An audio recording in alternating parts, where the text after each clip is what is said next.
Bonjour, je suis Fofana Mamadou Clément,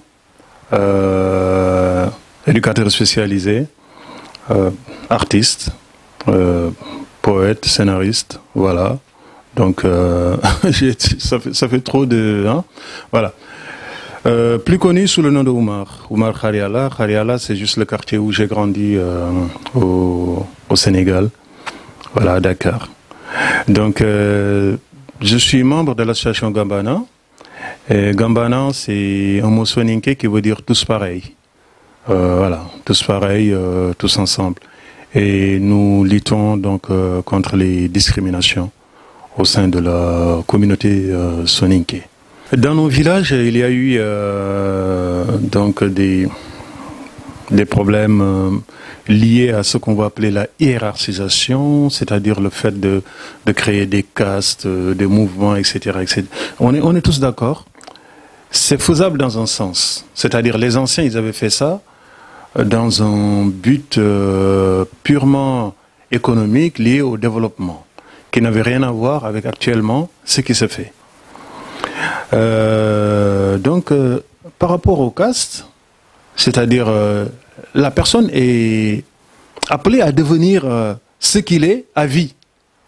C'est-à-dire, s'il appartient au soi-disant roi, il va être fils de roi toute sa vie. S'il appartient au soi-disant marabout, il va être fils de marabout toute sa vie. S'il appartient au soi-disant esclave, il va être fils d'esclave toute sa vie. Et s'il est griot, il va rester griot toute sa vie, ainsi de suite, ainsi de suite. Donc, on n'a rien contre, c'est-à-dire ces castes ou bien ces appellations, etc. Quand je dis on n'a rien contre, je pèse bien mes mots. Quand je dis on n'a rien contre, c'est par rapport à l'ancien temps. Mais si, actuellement, nous avons pris la décision de mettre un terme, c'est-à-dire à ces histoires, c'est parce que nous sommes dans nos droits. Quand on est dans un pays de droit et que la Déclaration universelle des droits de l'homme, le premier article te dit que tous les hommes naissent libres et égaux, je ne peux pas me permettre de me faire insulter ou bien qu'on me donne un aura que je n'ai pas. Voilà. Si tu veux me faire roi, il est où ma couronne? Ben, arrivé en France, on essaie de déporter des affaires insensées. C'est-à-dire le fils de roi au village veut être fils de roi en France. Et pourtant, on travaille tous deux à la plonge dans le même restaurant. Il est où ta royauté? Le fils de l'imam au village veut être imam en France. Et pourtant, on travaille tous comme éboueurs dans la même société. Donc, il faut qu'on arrête, quoi. Au Mali, on a eu nos martyrs. Les martyrs, c'était au Mali. C'était au Mali dans des villages différents. C'est-à-dire, nous avons perdu 4 combattants dans un village. 4 membres de votre association. Voilà, 4 membres de l'association Gambana, tout simplement parce qu'ils ont dit qu'ils n'étaient pas des esclaves. Ils ont été tués. Assassinés, j'ai bien dit. Dont l'un a été tué devant sa mère. Regardez le traumatisme psychologique qu'ils ont créé à cette maman. D'abord, ils ont tué son fils devant lui. Elle-même a été frappée, on lui a cassé un œil et on lui a coupé l'oreille. Et ce que j'ai dit, c'est dans le village de Djandjoumé au Mali et à la région de Nioro. Voilà, c'est facilement vérifiable. Donc, tout simplement parce qu'ils ont dit que nous ne sommes l'esclave de personne. Et du coup, quand ils ont su que cette affaire d'esclavage pose problème, ils ont essayé de détourner ça en coutume, en disant que non, c'est des traditions, c'est des coutumes, etc. C'est du foutage de gueule. Voilà, c'est du foutage de gueule. Tout simplement, il fallait qu'on leur dise que vous n'êtes pas sur le bon chemin, ce que vous êtes en train de faire, ce n'est pas quelque chose de bien. Au lieu de se conformer et de dire que, écoutez, nous avons déconné, on veut se mettre à la page, non. Ils essaient toujours de dire que ce qu'avait dit leur ancêtre, c'est ça qui passe devant même ce qu'avait dit le prophète, sallallahu alayhi wa sallam. Expliquez-nous l'histoire de votre t-shirt, Amdallah, parce que paraît-il, il y a dans un quartier où il y a une division qui fait que les jeunes du quartier, qu'on peut appeler quartier esclave, veulent changer de nom et les autres disent niet. Donc expliquez-nous un petit peu cette histoire. Ah oui, bon. Ça c'est le t-shirt de Amdallah Mashallah. Amdallah Mashallah donne les sigles HLM. Vous voyez, qui n'a rien à voir avec HLM de Dakar ou HLM de Paris. Habitation à loyer modéré ou machin, non, rien à voir. Amdallah. Pourquoi? Parce que les jeunes se sont dit, écoutez, ce village, on l'a appelé Komonkani. Komonkani veut dire la cité des esclaves. Les jeunes se sont dit, mais ce n'est pas une bonne appellation. Donc nous, on préfère appeler notre village Louange à Dieu, Amdallah. Vous voyez, c'est pas compliqué. Mais vu que le Soninké, dans ce village-là, globalement, le Soninké dans son ensemble, il adore tout ce qui est amoindrir la personne, ils n'ont pas voulu, quoi. Pour eux, s'ils disent ça, ils vont perdre leurs esclaves. Parce qu'ils sont encore restés dans cette idée d'esclavagiste. C'est pourquoi ils ont refusé. Mais s'il n'y avait pas eu cette idée d'esclavagiste, ils n'ont pas besoin de la cité des esclaves. Dans un village, la cité des esclaves. Vous vous rendez compte? Au XXIe siècle. Et ça se passe dans quel pays, ça? Alors, c'est à Balou. Le village s'appelle Balou. La commune, il est devenu commune maintenant. Mais le village s'appelle Balou. C'est dans le département de Bakel, au Sénégal. Dans la région du Sénégal oriental. Et je précise. Voilà. C'est dans ce même village que des jeunes se sont permis d'aller s'attaquer à la gendarmerie nationale. D'aller jeter des pierres à la gendarmerie nationale, à la police militaire. Vous vous rendez compte? Tout simplement parce que les gendarmes ont voulu faire le travail. Donc, vous voyez, tout est dans la dictature, quoi. Tout est dans il faut ce que nous avons dit, c'est ça. Les autres n'ont pas leur mot à dire. Ils doivent porter le combat. Le professeur Abdoulaye Bathily et autres, il n'y a pas que lui, hein. Il y a l'élite soninké, hein. On a des directeurs, des PDG, tout ce que tu veux. Mais comme ils sont du bon côté, là, ils disent rien. Alors que c'était à eux de monter ce combat-là, de mener ce combat-là. Voyez, au sein de l'association Gambana, nous avons des membres, mais qui ne sont pas étiquetés esclaves. Mais ils sont insultés à longueur de journée. On a des fils de marabout, on a des fils de tout ce que tu veux, qui militent dans l'association Gambana. Vous voyez, à qui on dit, mais pourquoi vous soutenez ces gens-là? Pourquoi vous soutenez ces gens-là? Vous n'êtes pas... Mais non. Je prends un exemple simple.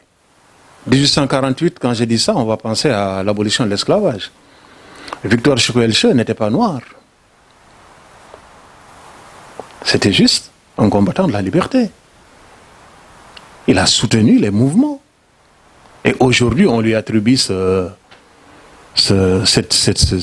libération, même si ce n'était pas lui seul, mais bon, quand même c'est son nom. On te dit, quand on parle de l'abolition de l'esclavage, on va parler de Victor Chouelche. Pourtant, il n'était pas noir. Exactement, surtout au Mali le plus souvent. Parce qu'au Sénégal, on n'a pas ce cas-là, ça reste un pays de droit. N'importe qui peut rentrer chez lui quand il le veut. Ça, c'est clair. Mais par exemple, au Mali, il y a des villages où les gens ne peuvent plus rentrer. Pourquoi? Parce qu'ils sont en minorité dans ces villages-là. Si par exemple, toi, tu es là, tu es membre de Gambana, et que dans ton village, il n'y a même pas 4 ou 5 maisons, c'est difficile de rentrer. C'est difficile de rentrer parce que tu t'exposes. Et que le jour où l'armée prendra la décision, ou bien la loi sera tout simplement respectée, en ce moment, tu peux rentrer parce que tu sais que l'État va te protéger. Vous voyez? Voilà. Il y a beaucoup de gens aujourd'hui, quand ils partent dans ces villages-là, mais ils n'y vont pas les bras ballants. Hein. Voilà. Ils y vont avec tout l'arsenal qu'il faut. Parce que tu ne sais pas à quel moment ces féodaux vont essayer de venir se foutre de ta gueule. Voilà. À tout moment, c'est-à-dire il y a dans certains villages maliens, parce qu'ils sont de Gambana, on leur a interdit d'aller au fleuve, on leur a interdit d'aller puiser de l'eau dans les puits du village, on leur a interdit d'aller cultiver leurs champs, on leur a interdit d'aller dans les boutiques du village. On leur a interdit d'aller prier dans les mosquées du village. Et c'est des musulmans qui font ça, soi-disant musulmans qui font ça. Vous vous rendez compte? Nos parents qui ont été tués à Djandjoumé au Mali, dont je parlais, mais tous les vendredis, ils quittaient son village pour aller prier à Nioro. Vous vous rendez compte? Quand il y avait quelqu'un qui était décédé et qu'il se déplaçait pour aller présenter ses condoléances, on les mettait dehors. Parce qu'ils ont refusé d'être esclaves. Et il y a aussi dans les cimetières, même dans les cimetières. Effectivement, des cimetières, dans les cimetières, il y avait des séparations. Les soi-disant nobles, on les enterre là, à l'est, et les soi-disant esclaves, on les enterre à l'ouest. Vous vous rendez compte? C'est une honte. C'est-à-dire, on n'arrive pas à comprendre. Voilà. Maintenant, le mouvement Gambana, c'est quoi? Je l'ai dit 1000 fois. Être Gambana, c'est un état d'esprit. C'est juste un état d'esprit.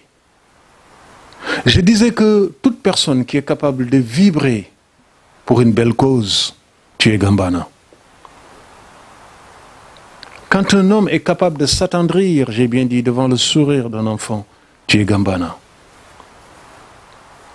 Quand l'homme n'a pas une pierre à la place du cœur, au point de s'attaquer à l'égal de ton père ou de ta mère, au point de frapper, au point d'agresser, au point d'assassiner des gens, cette personne, elle est Gambana.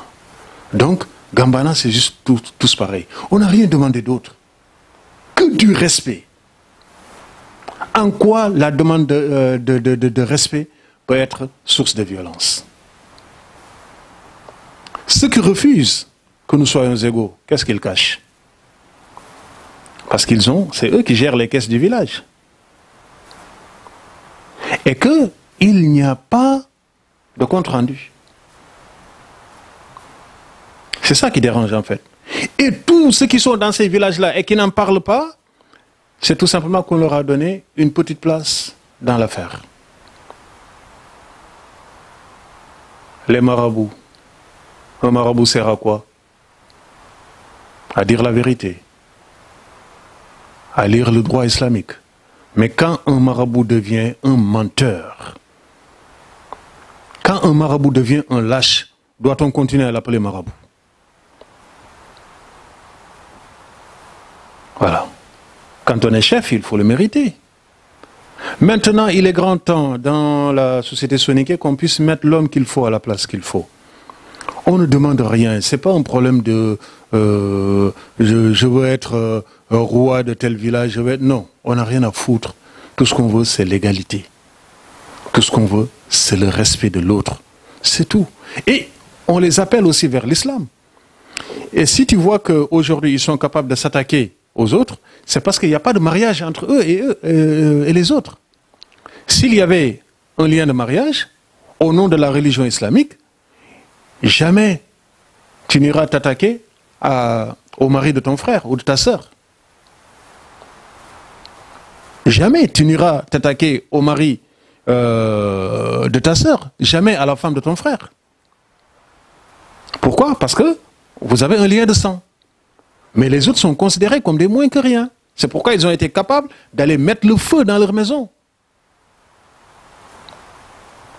D'aller brûler leur voiture. D'aller saccager leurs champs. Il y a certains ils ont fini de récolter leur mil et tout. Ils n'attendaient plus que l'abattage, on les a mis à sécher, et les féodaux sont venus, ils ont mis le feu. Pourquoi autant de lâcheté? C'est ça la question qu'on se pose. Pourquoi? Oui, avant c'était ça. C'était ce qu'on appelle le droit de cuissage. Je vais te dire quelque chose qui se faisait avant. Avant, quand tu revenais de voyage, tu descendais d'abord chez le maître. Il prenait ce qu'il avait à prendre, le reste tu vas avec chez toi. C'est ce qui se faisait avant. Bon, avant, le maître, il avait le droit d'utiliser ta femme comme il voulait. C'est lui le maître. Tes enfants, pareil. Donc je disais que quand tu lis un livre du professeur Abdoulaye Bathily, Il expliquait que dans les coutumes soninké, quand une personne prenait le pouvoir, pour égayer sa nuit, on lui donnait une jeune fille vierge de caste inférieure. Ça faisait partie de nos coutumes. Soi-disant que c'était pour que son règne puisse être voilà, un bon règne en quelque sorte. Maintenant, si cette fille tombait enceinte de cette nuit-là, eh ben, c'est pas le fils du roi. C'est-à-dire l'enfant restera du côté de sa mère. Il sera considéré toujours comme esclave. Vous vous rendez compte? Rassurez-nous, toutes ces pratiques aujourd'hui, ça n'existe plus. Toutes ces pratiques aujourd'hui, ça n'existe plus. Et maintenant, pour camoufler tout, ils ont dit que oui, tout ce qui reste, c'est la tradition. C'est de cette tradition-là qu'on n'aime plus. Nous, notre combat, nous avons dit que cette tradition, on n'en veut plus. Point barre. Et maintenant, voilà, là où le bas blesse. La tradition consistait à quoi, par exemple? Si moi j'ai une fête, toi tu venais, tu t'occupais de ma fête, etc., etc. Si toi t'en avais, moi aussi je venais, je m'occupais de... Mais à chaque fois, si c'est toi qui viens, tu viens aider, mais si c'est moi qui viens, je viens travailler. Vous vous rendez compte? Donc depuis quelque temps, ils ont commencé à comprendre que ce qui se faisait avant, c'est plus possible. Nous sommes au XXIe siècle. Voilà. Nous, c'est-à-dire l'association Gambana, on ne demande pas de l'impossible. Tout ce qu'on demande, c'est le respect. Tu ne me respectes pas, n'attends pas le respect de moi. Tu me considères, je te considère. Voilà. Et il y a quelque chose que j'ai oublié. Avant, quand un soi-disant esclave mourait, le maître, il ne laissait pas les enfants de ce dernier hériter. Il prenait tout. Il prenait tout. Et ce que je suis en train de dire, j'aimerais bien que s'il y a un féodaux qui nous écoute, nous l'invitons à un débat. Il n'a qu'à venir contredire ce que j'ai dit. Voilà. Donc nous lançons un appel solennel à tous, même à ceux qui sont de l'élite soninké, nos professeurs d'université qui sont là, etc., etc. Nous vous invitons à venir contredire ce que j'ai dit. Amenez vos arguments. Voilà. Vous amenez vos arguments et puis on verra si ce que je dis est réel ou si c'est pas vrai. C'est ce qui se passe en pays soninké. Voilà. Dans des pays comme le Mali, ça tarde à venir par rapport à la loi, mais nous savons que ça va se faire. Donc nous demandons à la junte militaire de prendre ses devants et que ce problème-là soit réglé au plus vite. Parce que sinon, nous allons vers une tendance qui sera pire que le Rwanda. Voilà.